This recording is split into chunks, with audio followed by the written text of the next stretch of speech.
Hello, everybody. How are you? Hope you're doing well. I've just realized that I don't have, bear with me. I'm gonna look weird because there's no light. Okay, here we go. Just realized that I don't have my battery and it needs charging. How are you all doing? Surprise, surprise. Okay, there we go. I should really be organized. I just felt really compelled to come on and say hello to everybody. Filters, don't like no light. I tell you what, I can't live without these filters because I would have to doll up every single time I needed to come online. And I'm just not about that life, okay? There we go. I think we're all set. How are ya? Oh, lipstick on my teeth. Hello. We got all the coaches on. Or is it just the light? Let's see. Oh, I hate not being prepared, but yeah, we're family, so we will survive. Hello. So good to see you. I gotta get myself together here. Okay. I am living in these hats. I don't know why I do this. I always have like summer hairdos in the winter. And I'm running around with like wigs and weaves during the summer, burning my head off, where I should really just have braids, but never mind. There's no curing me. Hello. Thank you, sweetie. Thank you. I actually made an effort today because I was supposed to be filming. It's Coach Unique's birthday tomorrow, so you can all wish her a happy birthday. I'm actually here just to say hello and answer some questions. We're just going to hang out for a few minutes. Maybe an hour. So feel free to ask me some questions. And those of you who are not registered for the Nice Girl Rehab, you do not want to miss it. It is epic. I mean, epic. Okay. I will be putting some testimonials up and some videos for you that are actual testimonials, which I love to do because I love for you to hear from each other. But honestly, I think many of the women that were Nice Girl Rehab are now in a relationship, which is really great. And, you know, it's so transforming and it's so good. So, you know, it's free. What can I say? But if you've been around the Black Swan Relationship Academy long enough, you will know that just because it's free doesn't mean it's cheap, or that I haven't really put in my heart and soul into it. So on the 5th of November, it kicks off and we are on and popping. So, you know, I can see all of you excited. You're booking your free seats. Go into the link in my bio. Just click it, girl. And be there. And we will be having this conversation. And then, of course, in the month of November, we're going to be having our Nice Girl Challenge.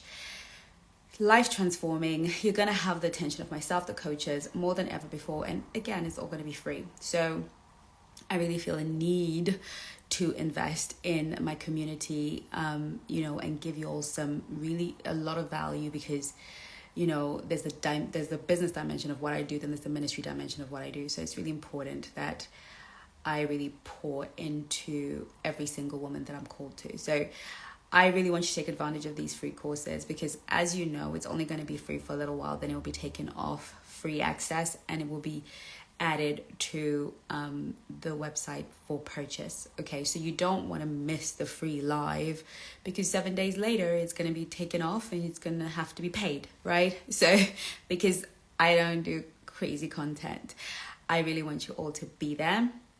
And I also want you to, you know, take the advantage of being on the VIP and download the old one because I'm going to be building upon it. And we're going to be really focusing on the ego, because I want us to really understand the role of the ego in our lives, in our dysfunction, and in our security and safety. I really want to break that down for you so that you can understand the difference between your ego, which I call the barking dog, and the truest you and the truest essence of you, and really diving deep into really understanding the role of the ego, how it shows up, identifying when it's just your ego.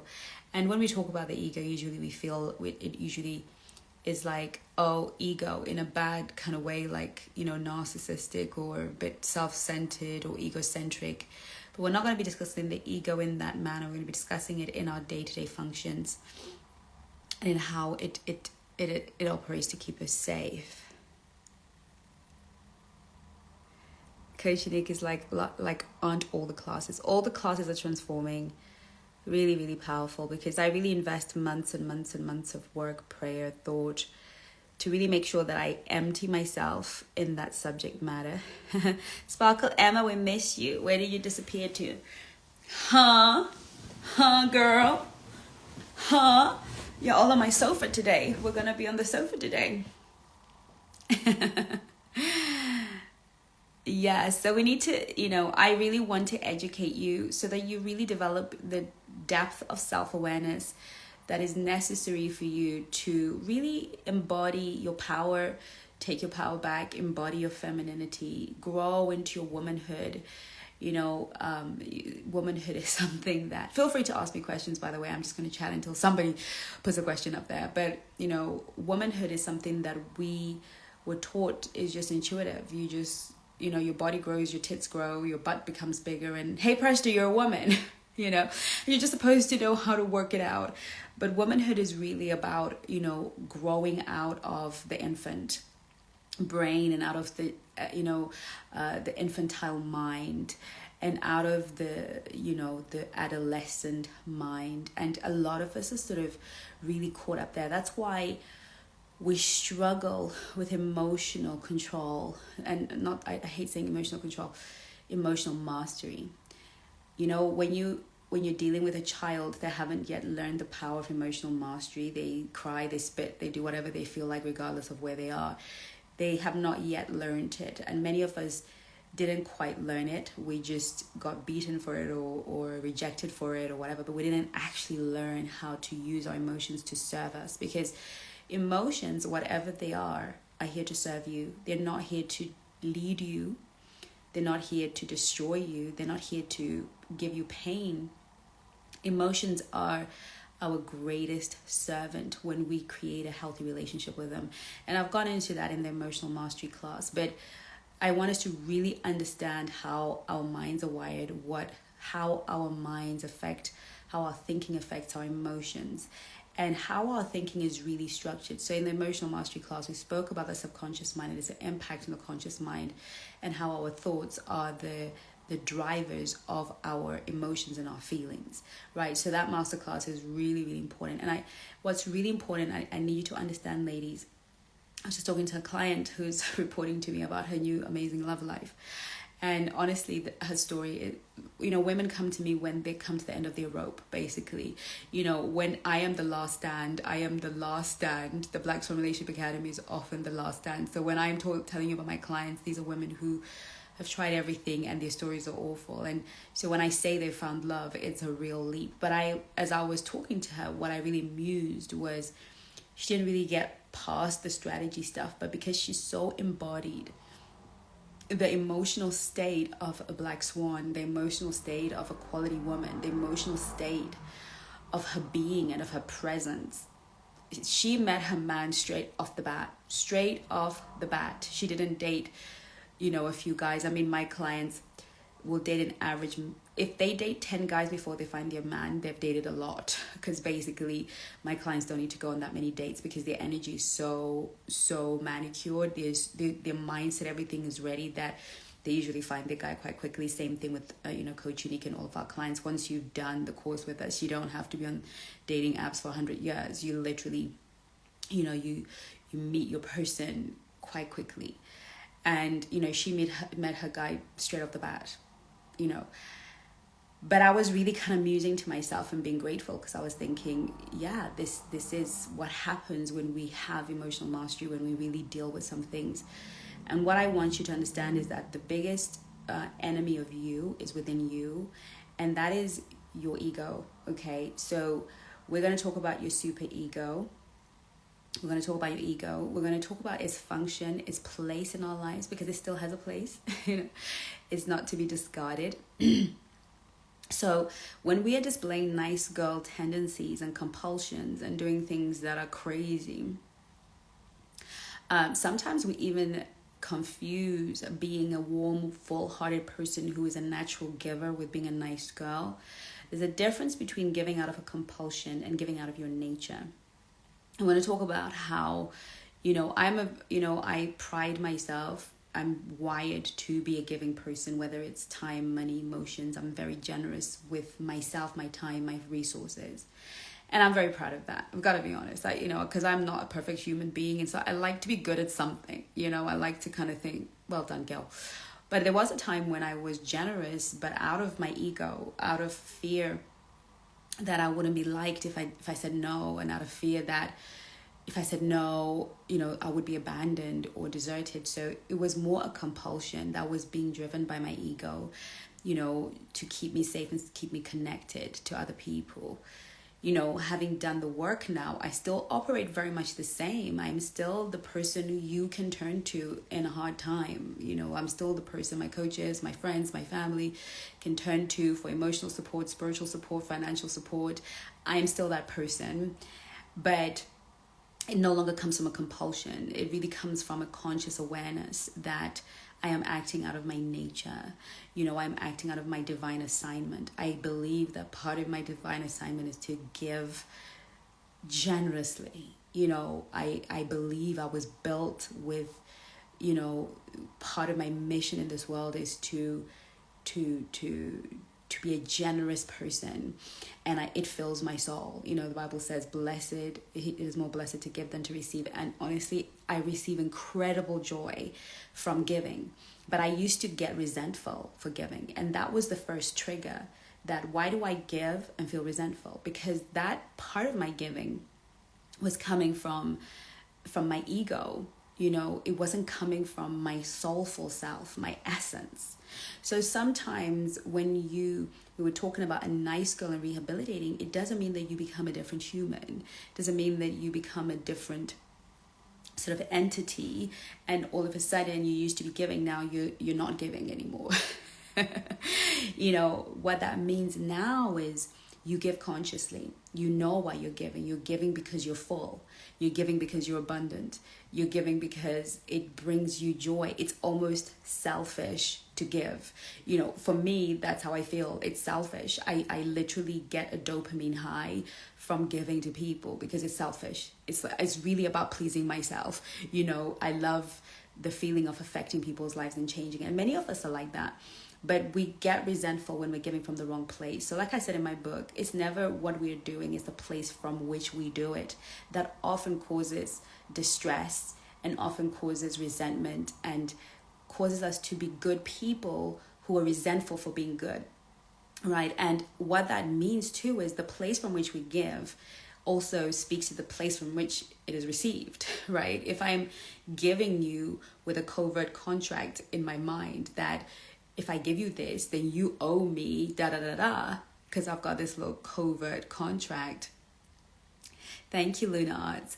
Then even as you receive, how many of you have ever received from a person who is giving with a little bit of a covert contract? It feels heavy. That receiving from such a person feels difficult. It feels heavy. It feels like, what am I going to have to pay back in return?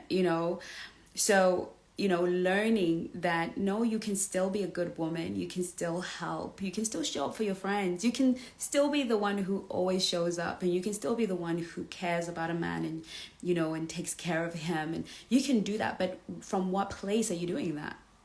Because when we do that from the wrong place, the man we're dealing with reads it.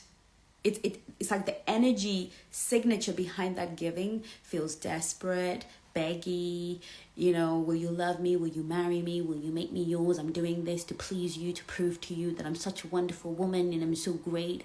What I want to do in this year's Nice Girl Rehab is really help us retune, like open the bonnet, right? Go into the inside and rewire everything so that you're running more smoothly. Because some of the stuff that we do sometimes is we get to that point where we're just overwhelmed. We're like, I'm done being the only person giving. I'm done being that person, and then what happens is we stop being that person, and then we feel bereft because that giving and that doing was never for them, really. You just internalized it as currency for love. You internalized it as currency for, a bad situation. So I was talking to a client of mine, and she's in a really great place, and she is like me. She's literally like ridiculously generous.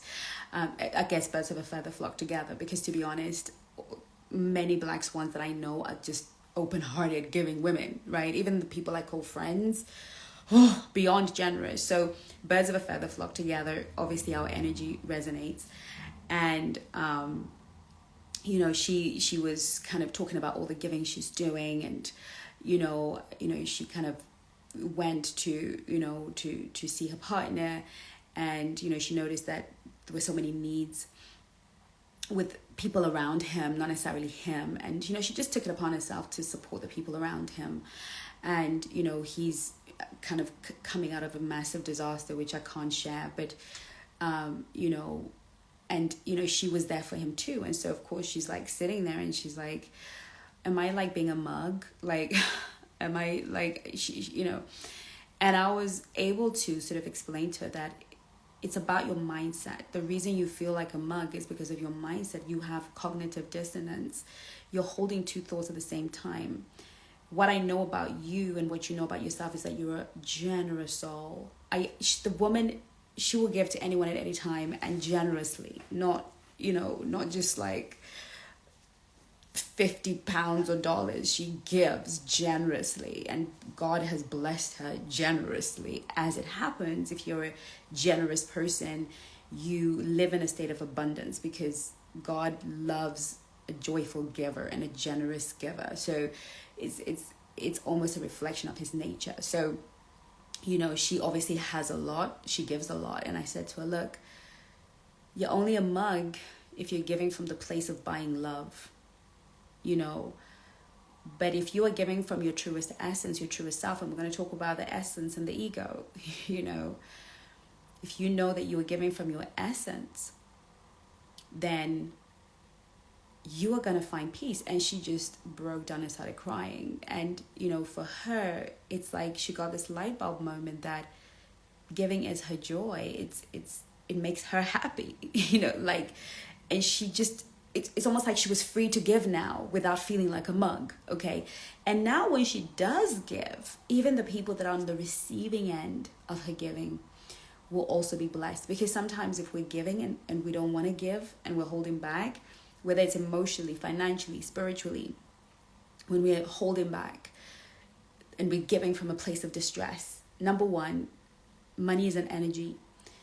And we have to understand that the energy in which we transact determines the abundance that we have. When we give joyfully, it opens up the energetic field for you to receive. But when you give with a price tag or stress, and this is not, I'm using money because money is an energy that we all understand. But even if I serve you, under duress, even if I come on here because it's my scheduled day and I've got to go live, I haven't been live for a long time, I've got to go live, do you know that energy will mean that this whole effort is just going to fall flat on my face? Because energy operates from heart and mind condition and manifests itself within our life. So for those of you who haven't done the energy mastery class, you probably want to do that, because I break all of this down for you in that masterclass. So with that being said, at the Nice Girl Rehab, we will be really breaking down the understanding of the ego, the part it's playing in our life, being able to identify the ego, being able to reframe, being able to touch down with your essence so that you can still be a good woman and show up in a nice way and still be nice, but ultimately be a good woman. And everything you are doing, giving in relationships with family and friends can make you feel so good. It can bring you joy, because that is definitely a possibility. So, this year we're really having a massive paradigm shift. So last year I taught you how to practically Thank you, Coach Nadine. She's got the free link in the chat if you want to register now.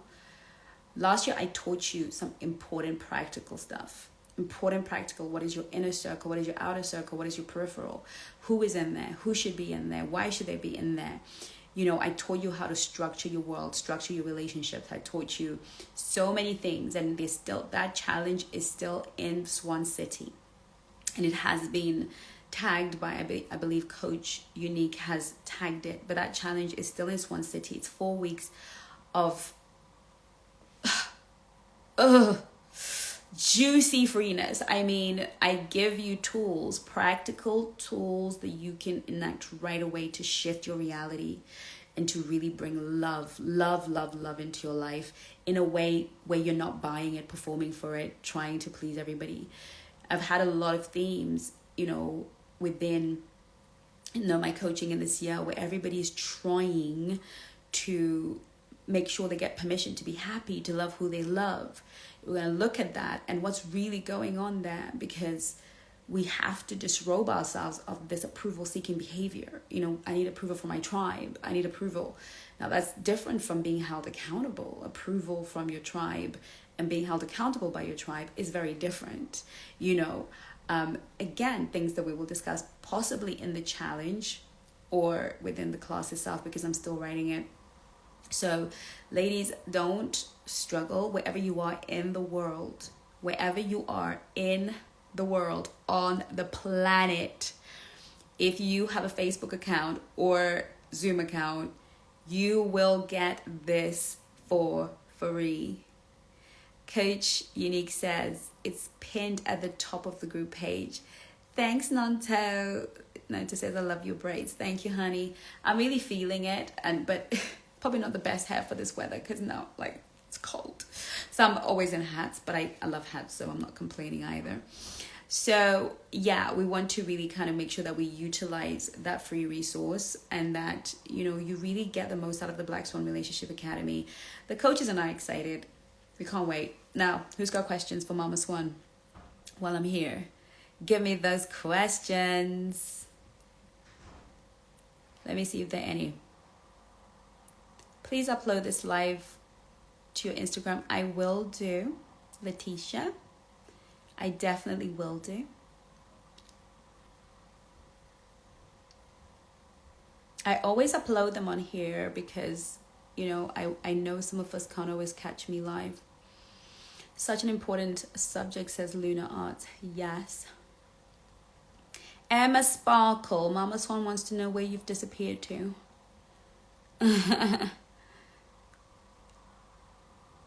Yes, it's Coach Unique's birthday tomorrow. We're all very excited. But she's going off somewhere to have fun, so we will all have to celebrate when she comes back. Such a beautiful talking. You warmed my heart. I am so, so glad that that happened for you. I guess, you know, I never come here planning what I'm going to say, but, well, clearly, you know, that's what needed to be said. So let's all be at Nice Girl Rehab on the 5th of November. I'm so excited. So excited about everything going on in the academy right now. So just waiting for some questions. Or do you ladies just want to enjoy sitting there looking at me? Because if you're not going to ask me questions, I'm going to get off here and I'm going to go and chit chat with my coaches on Zoom. Because, you know, we like to hang out and have teas and coffees and just chit chat about nothing. So yes, ladies, I don't see any questions. So that should be okay then. Fantastic. I know we're all looking forward to this holiday season. Are you all looking forward to holiday season? It's kind of Thanksgiving coming up. My niece is coming from the US to visit me for Thanksgiving. I was like, we don't celebrate Thanksgiving here in the United Kingdom, but well, why not, you know? So she's coming and we're going to have a bit of fun. So then this Christmas is my favorite time of year, if only the weather was better. She's in the States living her best life, i.e. Sparkle Swan. How dare she live her best life without telling Mama Swan? So Luna Art says, I'm dating someone for a month. He seems nice, but he is so quiet. I'm comfortable with the silence, but I feel he's stressed around me. Well, it sounds like you have two emotions going on. You're comfortable, but you feel he's stressed. So which one is it? I mean, you could still, we can carry more than one feeling in our body. Here's what you do. You just ask him. You say to him, and this is what I teach in the How to Talk to Men So They Listen. This is really about nonverbal communication and bringing it into the verbal space so it can be discussed. So you would just say to him, sweetheart, I can sense from your silence that something is bothering you. Is anything that I can do to help us do better? Right? So you can literally call out, I'm feeling your energy is stressed. Am I right? Yes, no. Is there anything I can do to help us do better? Something you'd like to talk to me about? I'd love to listen. So it's not okay always to leave non-verbal cues to sort themselves out, because remember that over 90% of communication is non-verbal anyway. So if we are ignoring non-verbal cues in our relationship, then we're going to struggle with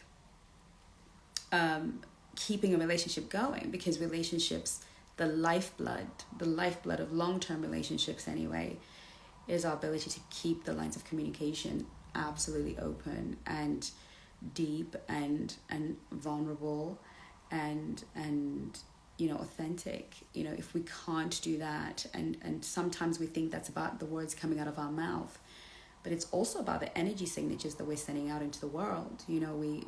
If we just limit communication to the things coming out of our mouth, then we're going to miss out on the nonverbal cues that we need to pay attention to. So really having these tools of a communication. So definitely, get yourself How to Talk to Men So They Listen, because I give you all of the tools broken down systematically, and use them. Giving you tools that you don't use is not serving you. Okay, we do live in a world where we just like to accumulate information, but you've got to use the tools. And I have clients who bought that course and they still need me to tell them what's in the course, but you bought it, you should know it. So it's because we kind of have this thing of, oh yeah, I got it and I did it, but use it. Learn how to use the tools. Definitely How to Talk to Men So They Listen is the course for you. But yeah, that's the tool there, my darling. Get things out, get things from the nonverbal to the verbal so we can process. Because sometimes in a relationship, we don't know how we're showing up and we're not conscious of how we're being experienced. And this is something that I say to my clients and to you ladies all the time in the community, in the Black Swan Nation, is always, look, there's the experience that we're experiencing within ourselves. That one we're conscious of. But the experience we're giving others, we're completely oblivious to. So you want to be the woman who is self-aware to the extent that you know the experience that people are having of you. And we have that by watching the nonverbal cues.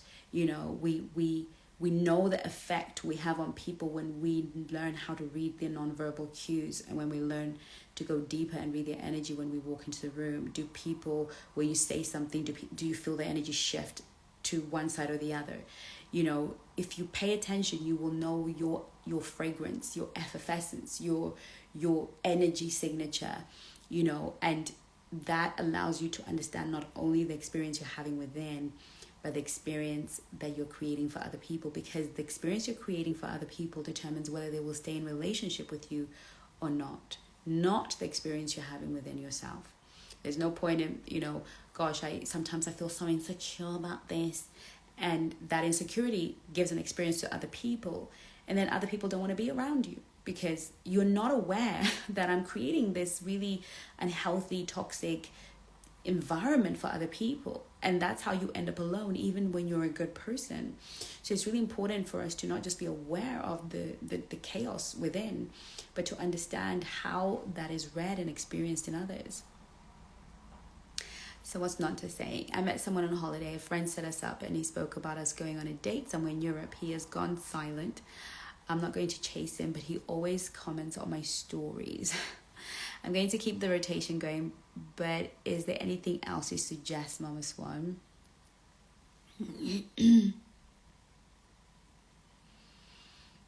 Thank you, Nanto. Let's see what Luna has to say. And I have a weird problem that 90% of men that they are attracted to me are married or in the process of divorce or divorced till the point I dated 5. All of them turned that way. I don't know why they come to me. Is there a problem with me? Oh, honey. Okay, let's on to Nanto's question. So, look, I hate those kind of movements, but here's the thing. I one of the things I do want us to be conscious of is, look, we've got the masculine and the feminine, and that principle works really well for Gen Xers and baby boomers, Gen Xers and older. The millennial generation, the men have learned to receive love in a feminine way. So the millennial man is in many ways masculine. He's masculine in his own way, but how he internalizes being wanted and desired is almost how a woman is, because we live in a world that is gender neutral, and where there's a neutrality, and because of that we struggle to create the polarity in heterosexual relationships that allows there to be chemistry. So these little signals create a lot of confusion, because when he moves, he wants you to move. When he moves, he wants you to move. He whereas the feminine receives the man's affection, his pursuit, with a receptivity and availability. That's how a masculine man knows a feminine woman is available. But because millennials have been raised in feminine mindsets, unless you show up as him, so if he gives you, you have to give him, and your giving to him is, oh, she's invested, right? Because no one has taught a lot of millennial men what true masculinity shows up like. In their minds, if they feel masculine inside, then they must be masculine. If they are, gentlemen, then they must be operating in masculine. So we're dealing with a lot of uneducated men within the context of what it truly is to show up as masculine, not just feel masculine or think, I'm a man, I'm masculine, but really understand the cues of a feminine woman. And a lot of men, I guess because they've been played, abused, and used by bad women, because I like to think all women are black swans, but sadly not. They've kind of built up a lot of walls. So this is how you get all of these silly kind of moves from them, where they kind of, he's obviously suggested this, he's led. Now, as a millennial guy, he's going to now sit in his feminine and expect you to kind of lead. And if you don't actually show enthusiasm, he's just going to assume you're not interested and move on to the next one. So I do feel for millennial men, I think that they just need fathering at such a deep level. And I'm so glad that R.C. Blakes is really kind of putting some emphasis with the men. And I really hope that the men will take him seriously, because a lot of men need fathering from masculine energy men. So in your instance, really, he may need a prompt, you may need to, thank you for your comment, but somebody's gone silent on the trip to Europe. Shall I look for another friend to play with? Just nudge him or say something like, hey, I thought we were having fun and planning fun things to do. What happened? Right? Just to kind of let him know I'm still open, I'm still receptive, I'm still available. These are some of the protocols that, many years ago I've been like, just leave it alone, girl, ignore him. But, we can kind of hemorrhage potentially good situations. So sometimes we have to do what I call a shot across the bow. And that's just to say, hey, what's up, and that usually should be enough. I mean, if he's still dilly-dallying, then we can keep him moving. If he, usually they'll say, I was dealing with my niece the other day and she sent me a message and this sort of thing was going on. I said, well, just send him a shot across the bow and say, I'm available whenever, at this time and that time. And he sort of disappeared for 24 hours. And I was like, chill. He's a millennial. He's going to play the, passive game. Passivity is feminine. The feminine is passive, patient, and vulnerable. But, it has taken me a long time to really, kind of grasp the millennial man. He is really both masculine and feminine. He really, really sits in his feminine and masculine, and he has no idea that he's doing it. But many of us have no idea that we're not conscious when we're in our feminine and masculine. We're usually thinking it's the same thing, so send him a shot across the bow. Don't kind of let it dither and be ambiguous. Don't think he's just going to continue to pursue it, because we also have to realize another thing as well. Millennium girls, I was talking to the coaches about this, and Gen Zs are the worst.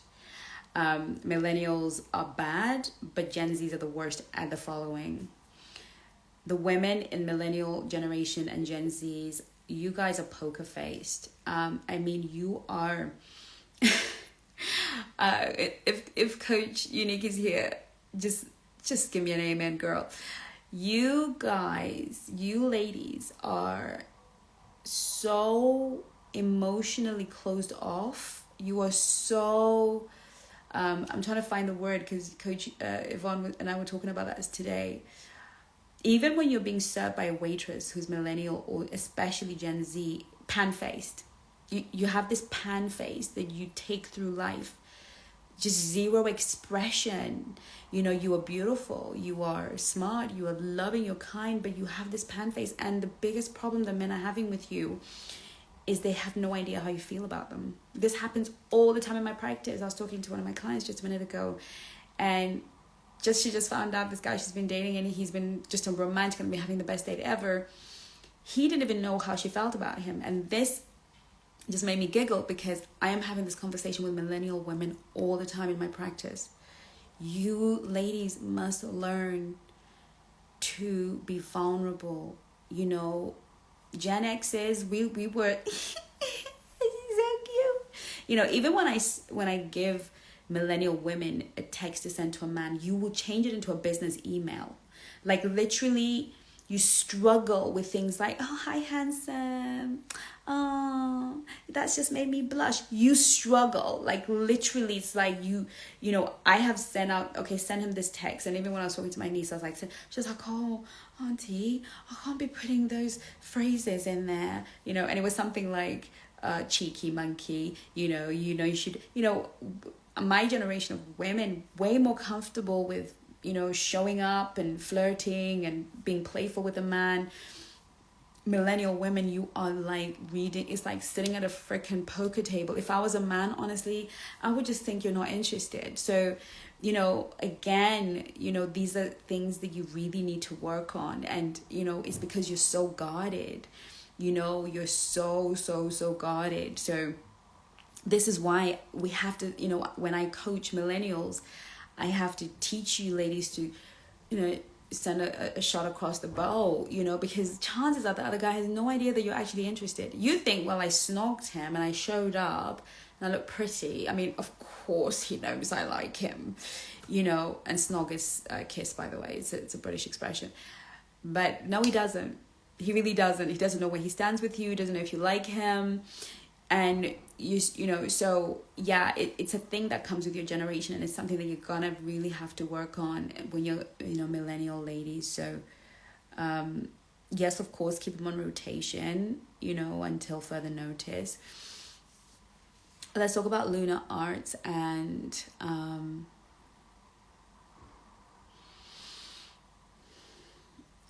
the 90% of men. Okay, so Luna, the issue with you is just you are emotionally unavailability. That's your energy signature. Married men who are divorced, they're emotionally unavailable. Okay, that means they're available for sex. They're sexually available, but they're emotionally unavailable. That means that they have no capacity emotionally they have no capacity for you emotionally. Whenever you're attracting, I believe I've got a video on the channel why you attract married men, or have I done that already? I have no idea. I think I've taken down 3/4 of the work on my videos because I want to do upgrades on them.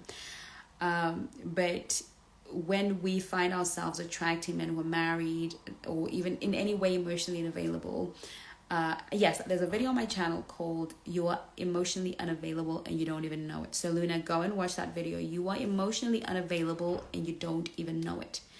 Right? So go and watch that, because you are emotionally unavailable. When it's your energy signature, you're resonating at the frequency of men that are emotionally unavailable, especially if it's coming at you at like that rate of 90% is very high.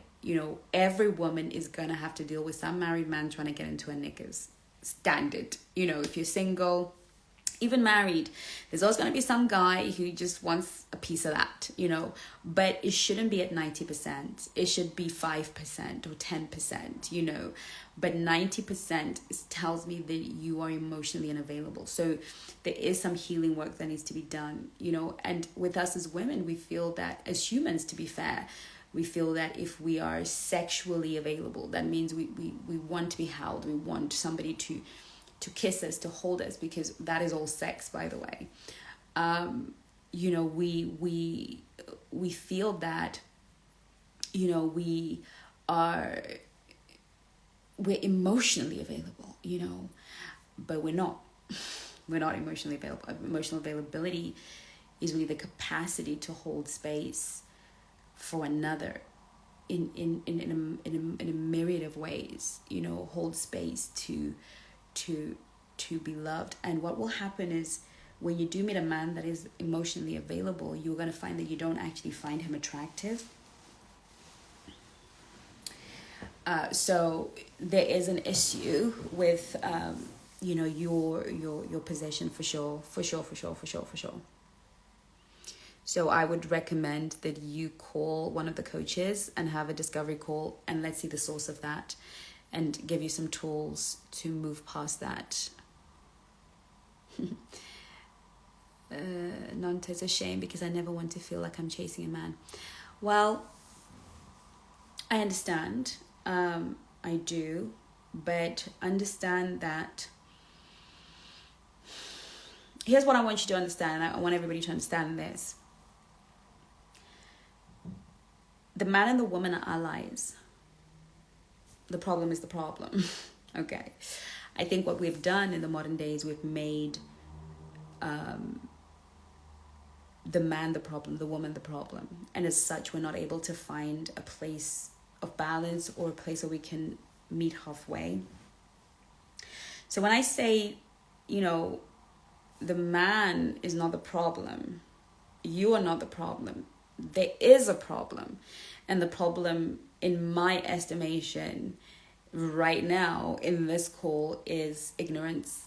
You have zero education. So it's the man and the woman fighting ignorance in order to meet and make love and create love, right? And when I say make love, I'm not talking about it in the sexual way that we know. I'm talking about making it, cooking love, making love. To cook it, you need to understand how to cook it. You need to have the ingredients to cook it. A lot of men and a lot of women are just out here crossing their fingers and hoping for the best. Then, of course, we've got the whole kind of surgence of dating coaches, and everybody's got an opinion. You've got a million and one opinions about how dating should be done. And, as long as you got a phone and you think you got something to say, most people will just open their mouth and say, right? And because we're a generation that is very lost in that we're not fathered or mothered properly, anyone that says it emphatically enough, strongly enough, we believe them. And we go and create. So we've got a little bit from there and a little bit of that and a little bit, which is why I created the academy, because I wanted to teach ladies systematically, precept upon precept, how relationships work. Because when you understand, then you will soon understand that a lot of what we're interpreting as, now I'm going to have to chase them, is really more to do with, okay, now I have to overcome this ignorance problem to get us, him and I, together to a place where he can actually make a decision about me and I can actually make a decision about him without these ignorant dark spots, these dark areas kind of in the way. So I want you to think about it more like you're not chasing it, but you're chasing away the obstacles that present themselves to love, to connection.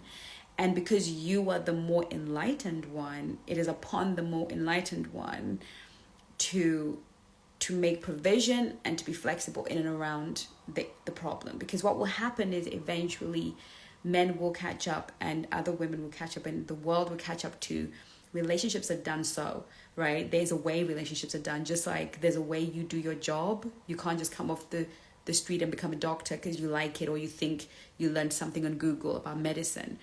There's a way to become a doctor. There's a way to become a lawyer. There's a way to become a retail assistant. There's a pathway to getting to somewhere, and relationships are no different. So when myself and people like myself get it into the heads of the general public that no, we can't just feel our way around and hope for the best as a protocol, because a lot of people are finding love by feeling their way, but they're also entering into very toxic, difficult situations. You know, the amount of married people I speak to on a day-to-day basis, the amount of people that I speak to that are in relationships are miserable as hell, but they met at the supermarket and it was lovely and romantic, and you know, they thought we've overcome. Well, no, meeting is one challenge, connecting is another challenge, but staying connected and actually building a legacy, that requires skill. Sharon says, why so mean ghosts? Why some men ghost after a long relationship? Ghosting is really cowardly. You know, look, it's a coward's way out. You know, and if a person is ghosting, it really is about their underdeveloped character.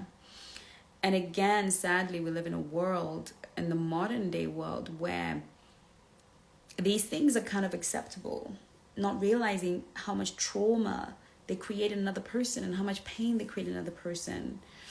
And just the mind does not like unfinished business. The mind obsesses over what is not complete.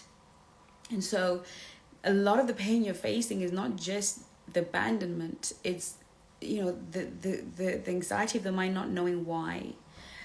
But, you know, some people are cowards, you know.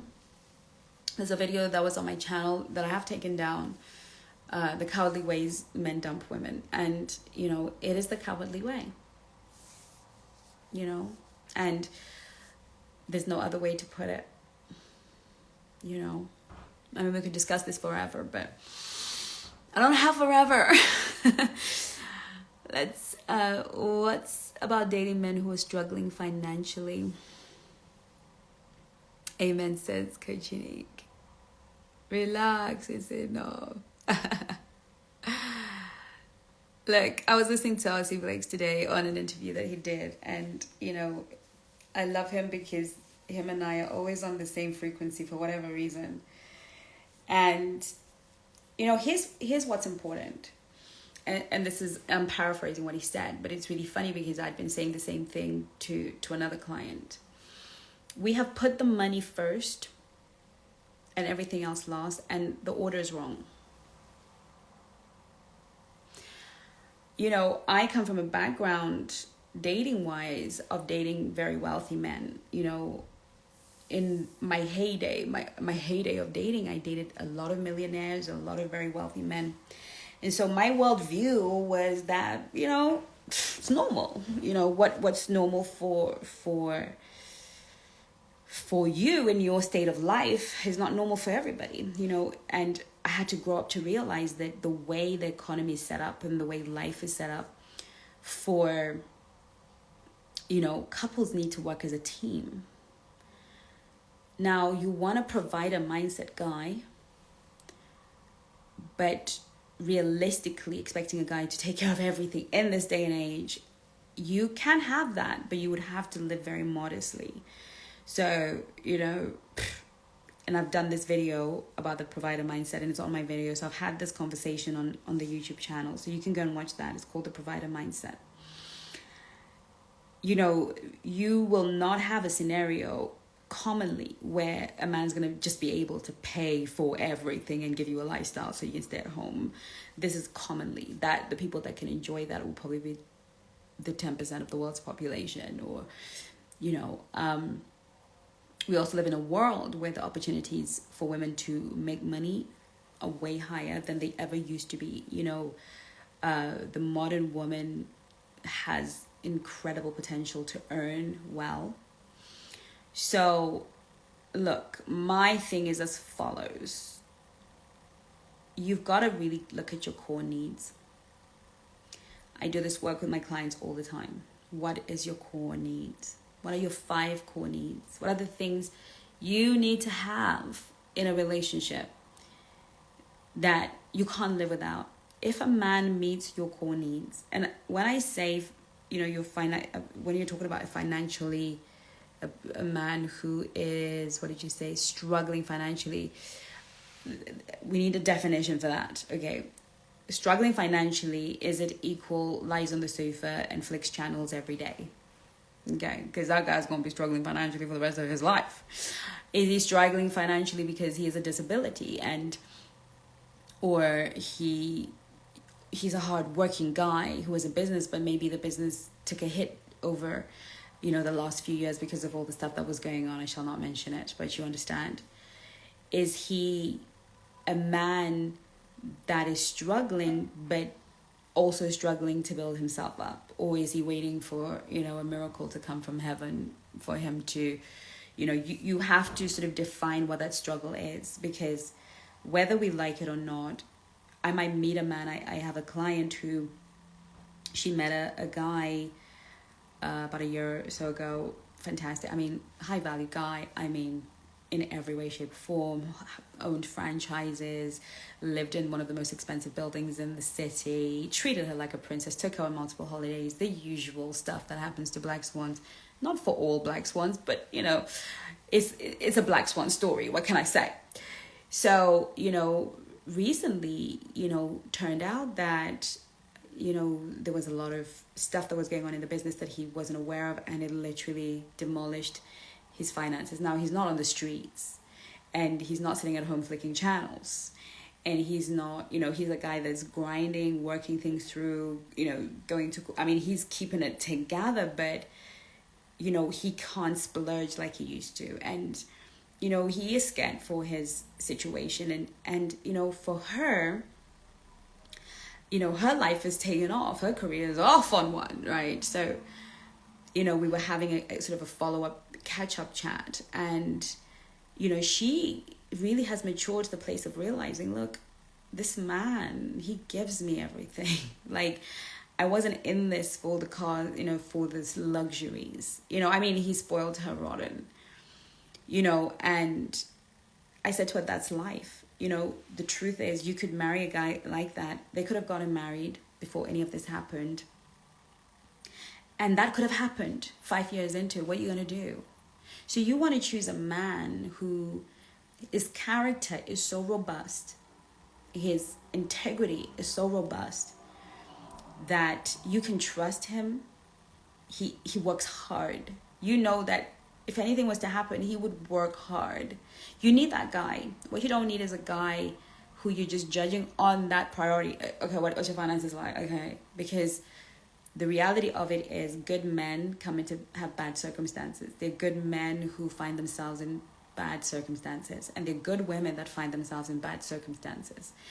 And if we're gonna look for the perfect in a box scenario, we will be single forever. We have to work with good raw materials. Okay, we have to work with somebody who's driven and ambitious and focused, who doesn't feel sorry for themselves all day, but comes up with solutions. That guy you can build an empire with. And R.C. Blakes was saying, look, it's difficult for the younger generation. It's difficult for the millennials, because to really be able to take on the responsibility that he took on. But he was sharing that, his wife earned more than him, and he was a poor, broke preacher. But she decided to invest in him because the qualities he brought to the table were so high that she left her job to support him to create this empire. So I don't believe that that mindset is dead. I believe that, we can look at a man's character. We can look at how he moves. We can look at how he leads. We can look at how he conducts himself. We can look at the quality of the man and say, what, you might be going through a financial struggle, but we can fix money problems. What we can never fix is character issues. You can't build character in a man. If he's lazy, you can't make him unlazy. If he's mean, you can't make him, generous. If he's cruel, you can't make him kind.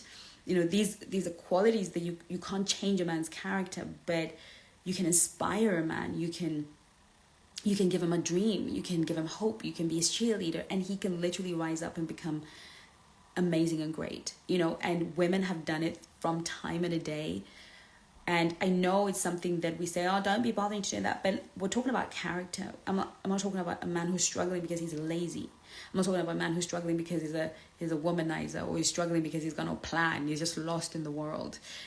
Especially if you want to be with a man who is a king.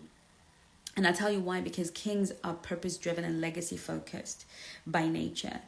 And to build a legacy and to pursue purpose comes with multiple obstacles, because there's a force at work against people who want to leave a legacy. Because what is a legacy? The impact we make in other people's lives. And there's a force at work against that. So, and often these are unrewarding ways of being. Your legacy only pays you way down the line. You will slog for many years before your purpose becomes lucrative to you. So like with R.C. Blake's, he's labored, and his wife had to hold fort, and I'm sure had to carry the lion's share of bills whilst they were creating what they have. But what she was investing in was not keeping his life together. She wasn't investing in keeping a roof over his head. I mean, I don't know what the financial agreement was, but what she was investing in was the man, because she assessed his character. She assessed the substance of the man. And I feel like the modern woman has lost the ability to zero in on a quality man. And I think that's because of the constant rhetoric around how much money does he have? He should look after you. And with the surge of the femininity movement, came a lot of entitledness. If you want a man to look after you and take care of him, take you here and take you on a plane and do all these things, then be feminine. So we were almost drawn to being feminine so we could attract the highest, mate. But femininity is such a deeper concept. It's so deeply rooted in your own peace and happiness and service to not only your relationship, but to the rest of the world. But we've made it about this exchange of money, and, there's this emergence of the gold digger community. That's what I called it. That, I remember kind of being asked to do a collaboration with an influencer from that world. I call it the gold digger community, where women talk about, how much money can I clear off him? For me, that is horrible. It's horrible. It's horrible. I have a son, and it would break my heart if he was with a woman who was trying to clear funds off him. Do you know what I mean? That's horrible. So I can't stand that whole movement. I can't. And it only serves the very few, and I'm not even going to go into that. But somebody wanted to do a collaboration with me, and I was like, I can't participate. I don't even want my name near it, because we need to, when I was a preacher, I used to be a full-time minister for 5 years in my 20s, and I had a lot of kind of women's seminars, and there's one message I preach all the time, and I love this message, and I might put it in a book, because it was such divine revelation, and it really was about the ancient parts for the modern woman, and really sort of pulling out the essence of the wisdom of our matriarchs and using that still, because the thing with wisdom is it doesn't expire. Okay, it doesn't expire. So what the ancient woman got rid of when she became modern in us was she got rid of abuse. Okay. Because a lot of her life was abusive. She was under a lot of abuse. But ironically, the fact that she lived in abuse gave her more sophisticated systems for working with men. Now, if we can extract those sophisticated systems in a modern day where abuse is not allowed, I'm not saying it doesn't happen, but it's something that is scorned. And, in those days, slapping your wife about was normal. Now you can't do that. You can go to prison. So now the modern woman has a little bit more freedom, maybe a lot more freedom than her predecessor, but she has abandoned all of the wisdom. She's literally just thrown all the wisdom away because she now has freedom. But I always wonder, what if we as modern women could extract the wisdom of the ancient woman and use it with all of our freedom in our relationships? I truly believe that we could exponentially affect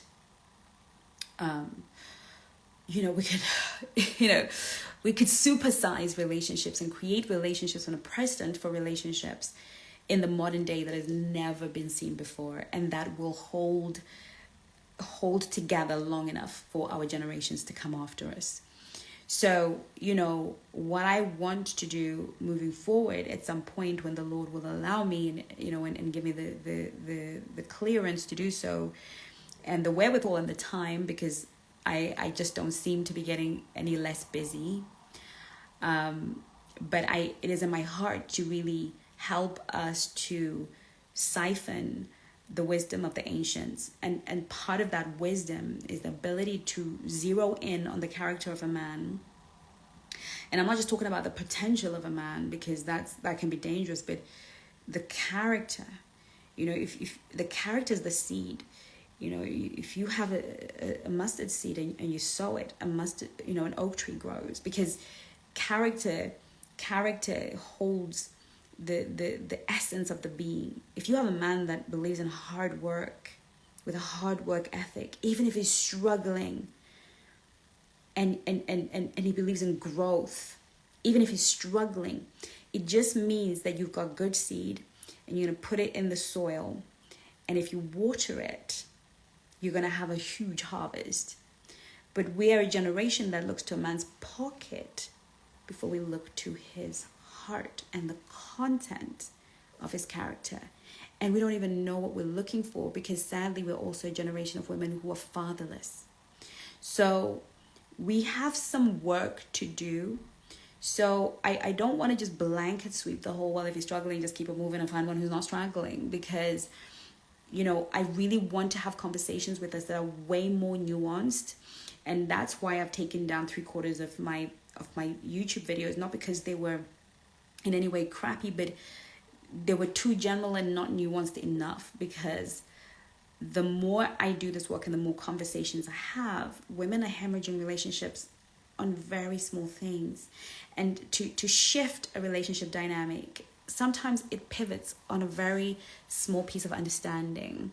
So, I hope that I am being clear.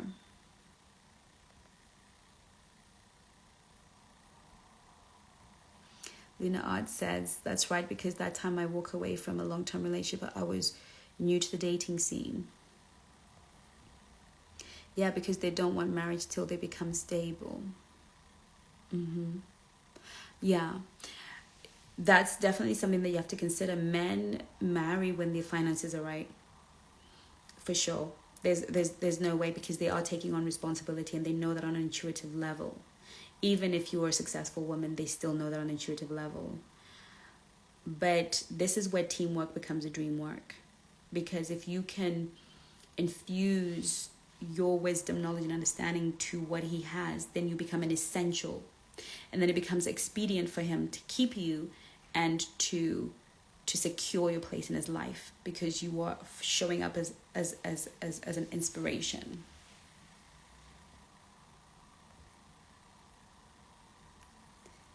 Otis, where you near me? Sorry, darling. Wow, Mama Swan, I miss you. I miss you too, baby girl. You're all so special. Well, I believe we've come to the end of our Q&A. And thank you all so much for joining me.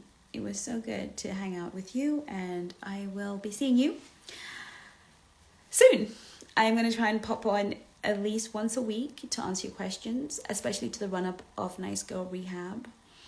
Show up. I'm so excited for Nice Girl Rehab. It's so transforming. I'm so privileged to be able to serve you ladies in this way. And I actually had one of my male clients, he sent me a message this morning. He was like, Chengi, can't I just come to Nice Girl Rehab Reloaded? Like, I just want to come. And the coaches are saying to me that we need to do nice guy rehab, because men need it too. So, even the men are envious of you. Even the men want to be you. They want to be in that class. The boys want to be in that class. And we were trying to figure out a way that we could do a co-ed class, but it just doesn't work because I really want to talk to women and to women's issues and women's insecurities. But yeah, I don't want you to miss out on this. So I will see you. Will they be a replay? They will, but it will only be available for 7 days for free, and then it will have to go on the website as a paid course. So yes, you'll still be able to get it. You might just have to pay for it, or you'll catch it in the 7 days after, as I usually do with the free courses. Because whilst I call them free, all that means is that I am, gonna teach the course and let you access it for 7 days. And then it will be paid for, because it is a lot of really good content. All right, my loves, I will see you soon. I will see you again on my next video. And coaches, you can join me for a cup of tea on Zoom. You know where to find me. I'll see you in a minute. Bye. You're welcome.